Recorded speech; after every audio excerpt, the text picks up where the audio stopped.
சென்னை கொளத்தூரில் 210 கோடி ரூபாய் மதிப்பில் கட்டப்பட்ட பெரியார் அரசு உயர் சிறப்பு மருத்துவமனையை திறந்து வைத்தார் முதலமைச்சர் மு க ஸ்டாலின்.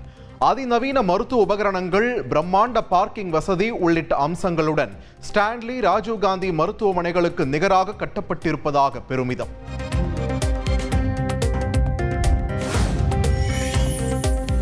உள்ளாட்சி அமைப்புகளில் மாற்றுத்திறனாளிகளுக்கு உரிய பிரதிநிதித்துவம் அளிக்கும் வகையில் சட்ட திருத்தம் கொண்டுவரப்படும். பெரியார் அரசு மருத்துவமனை திறப்பு விழாவில் முதலமைச்சர் மு க ஸ்டாலின் உறுதி.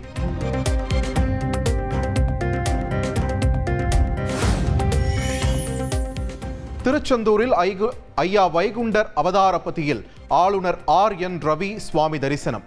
உடைமாற்றும் அறையில் ஆளுநர் இருந்தபோது ஜெனரேட்டர் பயங்கர சத்தத்துடன் வெடித்து புகை கிளம்பியதால் பரபரப்பு.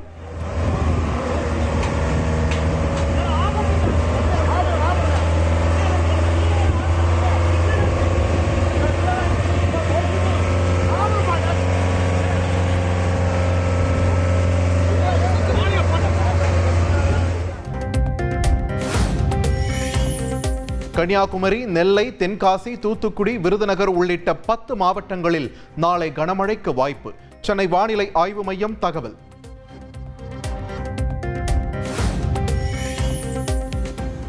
ஆபரண தங்கத்தின் விலை சவரனுக்கு 320 ரூபாய் குறைந்தது. 1 கிராம் 8010 ரூபாய்க்கும் சவரன் 64,080 ரூபாய்க்கும் விற்பனை.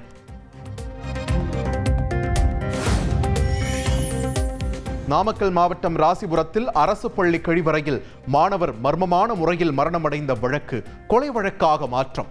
மாணவர் உயிரிழப்பிற்கு காரணமான சக மாணவரை சிறுவர் சீர்திருத்த பள்ளிக்கு அனுப்பியது காவல்துறை.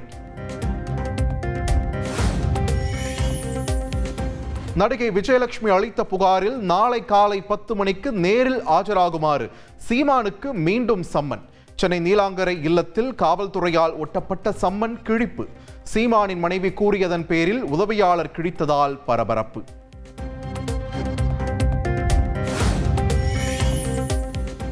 சீமான் வீட்டுக்கு சென்ற போலீசாரிடம் துப்பாக்கியை காட்டிய காவலாளியால் அதிர்ச்சி. காவலாளியை கைது செய்ய முயன்றபோது தள்ளும் உள்ளு. துப்பாக்கியை பறிமுதல் செய்து காவலாளியை மடக்கியது போலீஸ்.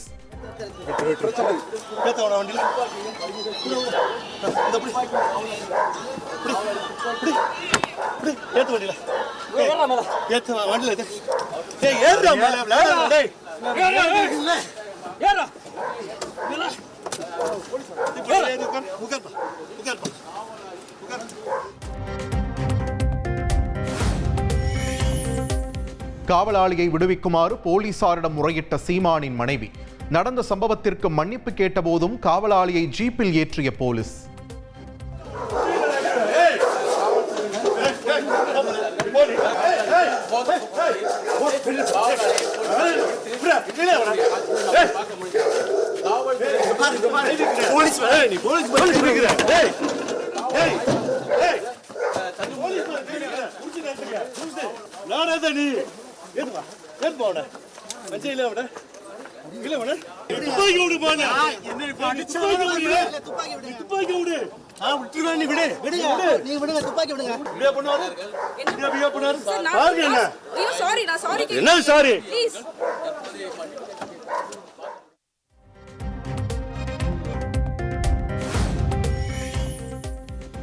சீமான் வீட்டு காவலாளியிடம் கைப்பற்றப்பட்டது .32 இன்ச் துப்பாக்கி என்று காவல்துறை தகவல்.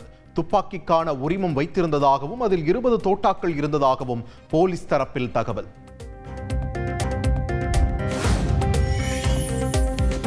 சீமான் வீட்டு காவலாளியும் உதவியாளரும் போலீசாரை துப்பாக்கியை காட்டி மிரட்டி தாக்கியதாக புகார். உடலில் கீறல் விழுந்ததாக காவல் ஆய்வாளர் பிரவீனுக்கு மருத்துவமனையில் சிகிச்சை. காவல்துறை தரப்பில் அளிக்கப்பட்ட புகாரின் அடிப்படையில் பல்வேறு பிரிவுகளின் கீழ் வழக்குகள் பதிவு. சீமான் இல்லத்தில் ஒட்டப்பட்ட சம்மன் கிழிக்கப்பட்டதாக வளசரவாக்கம் போலீசார் புகார் அளித்ததால் நீலாங்கரை போலீசார் அங்கு விரைந்தனர். காவலாளியிடம் இருந்த துப்பாக்கியை பறிமுதல் செய்யவே ஆய்வாளர் வீட்டிற்குள் சென்றதாகவும் நீலாங்கரை காவல்துறை விளக்கம்.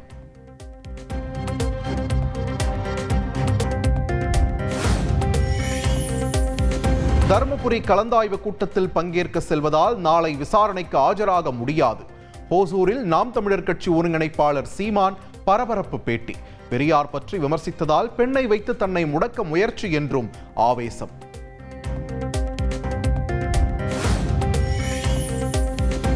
விசாரணைக்கு வருவேன் என்று போலீசாரிடம் விளக்கமளித்த பின்னரும் என்ன அவசரம்? யாருக்கும் பயந்து ஓடி ஒளிய வேண்டிய அவசியம் தனக்கில்லை என்றும் சீமான் காட்டம். தன்னிடம் காட்டும் அவசரத்தை அண்ணா பல்கலைக்கழக வழக்கில் காட்டாதது ஏன் என்றும் கேள்வி.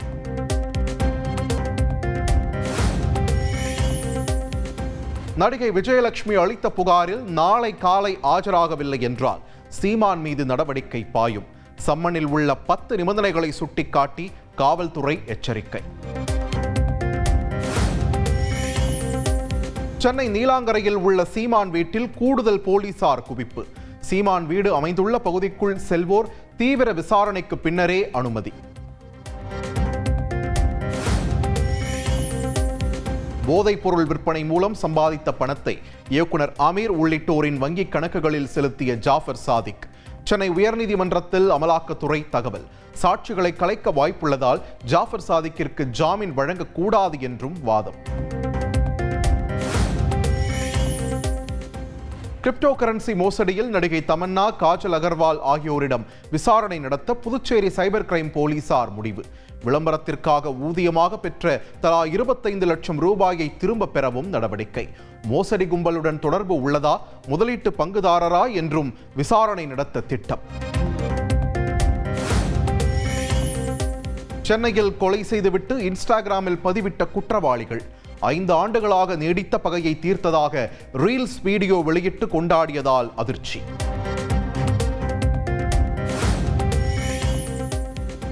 சென்னை அண்ணா நகர் கொலை சம்பவத்தில் தொடர்புடைய 6 பேர் கைது. திருவொற்றியூரில் பதுங்கியிருந்தவர்களை கைது செய்தது தனிப்படை.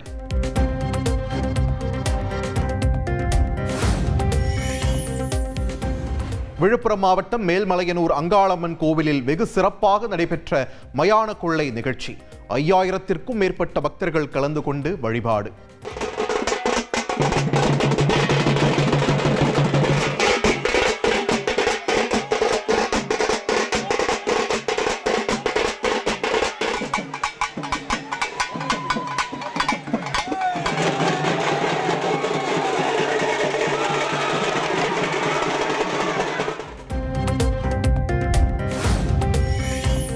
சென்னை விமான நிலையத்தில் உடான் யாத்ரி கஃபே என்ற பெயரில் உணவகம் திறப்பு. விமான நிலையங்களில் இனி 10 ரூபாய்க்கு டீ, மலிவு விலையில் காஃபி கிடைக்கும்.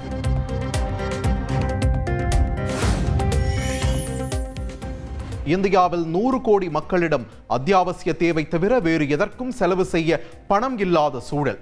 வெறும் 10% மக்களிடம் 57 விழுக்காடு பணம் குவிந்துள்ளதாக ப்ளூம் வெஞ்சர்ஸ் என்ற முதலீட்டு நிறுவனத்தின் ஆய்வறிக்கையில் தகவல்.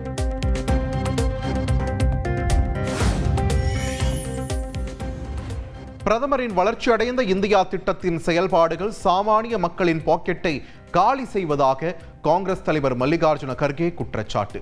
கோட்டீஸ்வரர்களின் கஜானாவையே நிரப்புவதாக ப்ளூம் வெஞ்சர்ஸ் ஆய்வறிக்கையை சுட்டிக்காட்டி விமர்சனம்.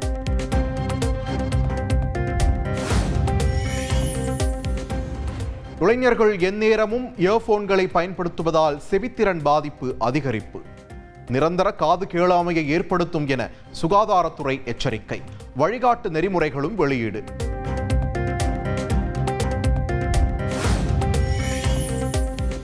நடிகர் தனுஷ் நடிக்கும் குபேரா திரைப்படம் ஜூன் 20ஆம் தேதி வெளியீடு. நாயகியாக ரஷ்மிகாவும் முக்கிய கதாபாத்திரத்தில் நாகார்ஜுனாவும் நடிக்கின்றனர்.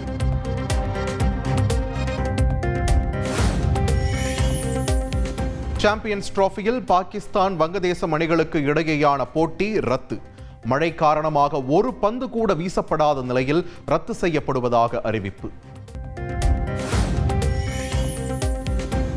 மத்திய கல்வி அமைச்சர் தர்மேந்திர பிரதானின் சென்னை வருகை திடீர் ரத்து.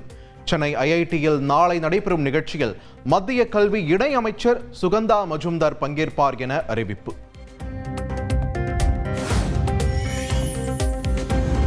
நாளை சென்னை வரவுள்ள மத்திய கல்வித்துறை இணையமைச்சர் சுகந்தா மஜும்தாருக்கு எதிர்ப்பு தெரிவித்து கருப்பு கொடி ஆர்ப்பாட்டம். திமுக மாணவரணி மற்றும் மாணவர் இயக்கங்களின் கூட்டமைப்பினர் அறிவிப்பு.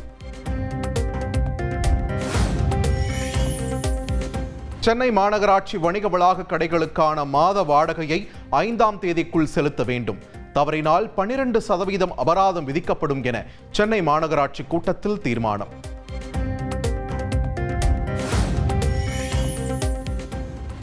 மெரினா, பட்டினப்பாக்கம், திருவான்மியூர், பெசன்ட் நகர், புது கடற்கரைகளின் தூய்மை பணியை தனியாருக்கு வழங்க முடிவு. சென்னை மாநகராட்சி கூட்டத்தில் ஒப்புதல்.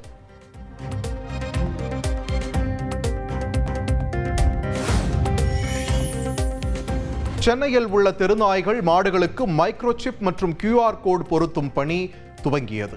முதற்கட்டமாக 3500 தெருநாய்களுக்கு மைக்ரோசிப் பொருத்தம்.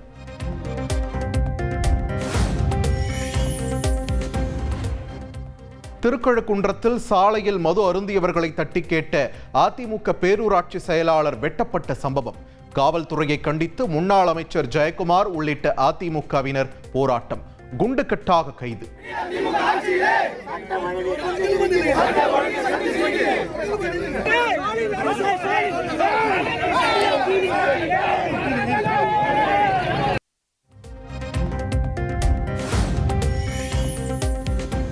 அமைச்சர் செந்தில் பாலாஜிக்கு எதிரான வழக்கில் கூடுதல் குற்றப்பத்திரிகைகளை ஒரே வழக்கில் இணைத்த உத்தரவுக்கு தடை விதிக்க முடியாது.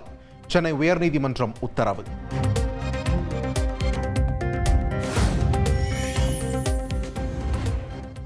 பண்ணையார் என்ற தாவேக தலைவர் விஜயின் பேச்சுக்கு அமைச்சர் பெரிய கருப்பன் பதிலடி. பண்ணையார் பாணியெல்லாம் திமுகவினரிடம் இல்லை, விஜயிடம் வேண்டுமானால் இருக்கலாம் என்றும் பேட்டி.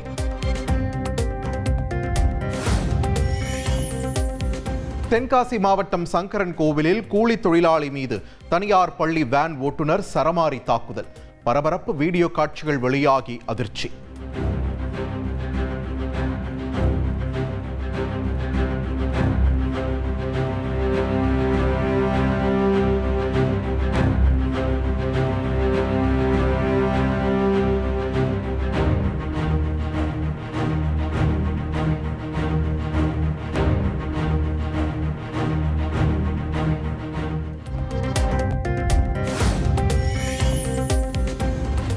நாகையில் மத்திய அரசின் CPCL எண்ணெய் ஆலை விரிவாக்கத்திற்கு நிலம் கொடுத்த விவசாயிகளுக்கு பணம் வழங்காததை கண்டித்து போராட்டம். 4 கிராம மக்கள் தொடர் உண்ணாவிரதம்.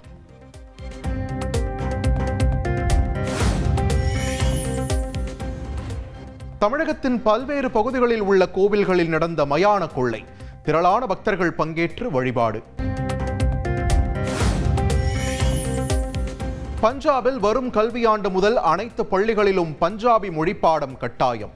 மும்மொழி கொள்கை சர்ச்சையான நிலையில் தெலங்கானாவை தொடர்ந்து பஞ்சாபும் தாய்மொழி பாடத்தை கட்டாயமாக்கியது.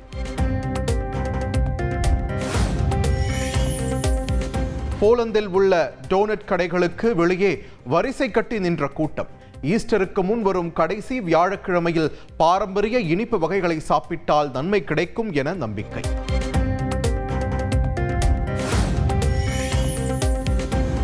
நடிகர் ரஜினிகாந்த், லோகேஷ் கூட்டணியில் உருவாகி வரும் கூலி படத்தில் இணைந்த நடிகை பூஜா ஹெக்டே. பாடல் தொடர்பான புதிய அப்டேட் வெளியானது. மார்ச் 1ஆம் தேதி வரை டெல்டா மாவட்டங்களில் கனமழை எச்சரிக்கை விடுக்கப்பட்டதை அடுத்து 12 மாவட்ட ஆட்சியர்களுக்கு தமிழக அரசு கடிதம். முன்னெச்சரிக்கை நடவடிக்கைகளை துரிதப்படுத்த அறிவுறுத்தல்.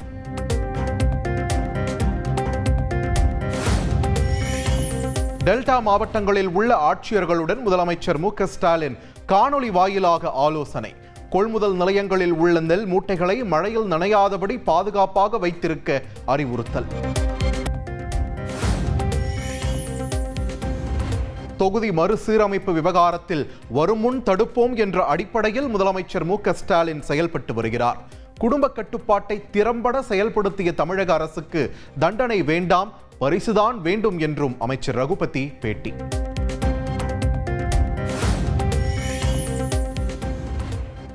மின் கட்டமைப்பு நவீனமயமாக்கலுக்காக கோரப்பட்ட 3200 கோடி ரூபாய் நிதி உதவிக்கு மத்திய அரசு ஒப்புதல் வழங்க வேண்டும். மின்துறை அமைச்சர் செந்தில் பாலாஜி வலியுறுத்தல்.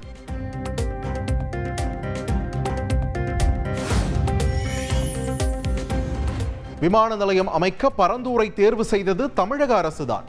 மத்திய அரசுக்கு எந்த தொடர்பும் இல்லை என்று மத்திய விமான போக்குவரத்து துறை அமைச்சர் ராம்மோகன் நாயுடு பேட்டி. பரந்தூரில் 2வது விமான நிலையம் அமைய உள்ளது. இடம் தேர்வும் முடிந்துவிட்டதாகவும் மத்திய அமைச்சர் ராம்மோகன் நாயுடு தகவல்.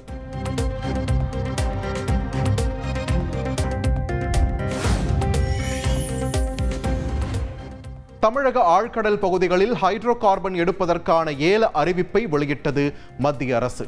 மத்திய பெட்ரோலியம் மற்றும் இயற்கை எரிவாயு அமைச்சகம் நடவடிக்கை.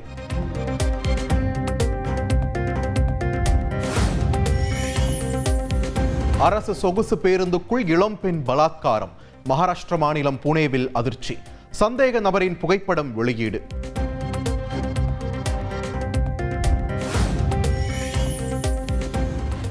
அமெரிக்காவில் இருக்கும் பின்னணி பாடகர் இயேசுதாஸ் பூரண நலத்துடன் உள்ளார். உடல் நலமில்லாமல் சிகிச்சை பெற்று வருவதாக வெளியாகும் தகவலுக்கு மறுப்பு.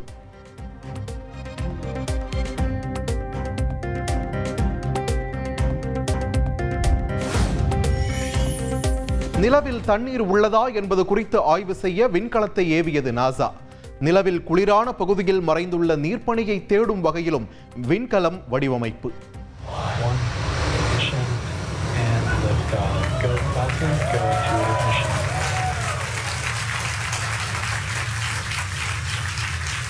Vehicles pitching downrange. And looking forward to the number.